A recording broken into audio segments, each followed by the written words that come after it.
নমস্কার। আশা করছি আপনারা সবাই খুব ভালো আছেন। আসুন দাদা, আসুন দিদি, এবছরের বিশেষ চমক প্রেমের পাতা। আর মাত্র 15 পিস পড়ে আছে। এই যে মা জননী, বইমেলায় ফোনে সেলফি না তুলে একটু আমাকেও তো তুলতে পারো। তাহলে তুই কে রে বাবা? শেক্সপিয়ারের নাতি?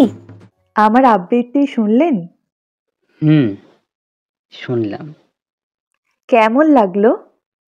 ভালো তো লাগতো সেই প্রথম দিন থেকেই। আমি আসলে ভালোবাসা বলতে ওর নামটাই বুঝি। পারলে আমায় ক্ষমা করে দিও। আগে আগে কেন বলোনি আমায় এসব কথা? অনেকবার বলবো ভেবেছি, কিন্তু বলতে পারিনি। কিছু কথা না বলাই ভালো। কিছু ভালোবাসা আড়ালেই বড্ড প্রিয়। কর্ণ সুলগ্নার ফেলে আসা দিনগুলো ছিল বেশ। আজকের মতো প্রেমের পাতাও এখানেই শেষ।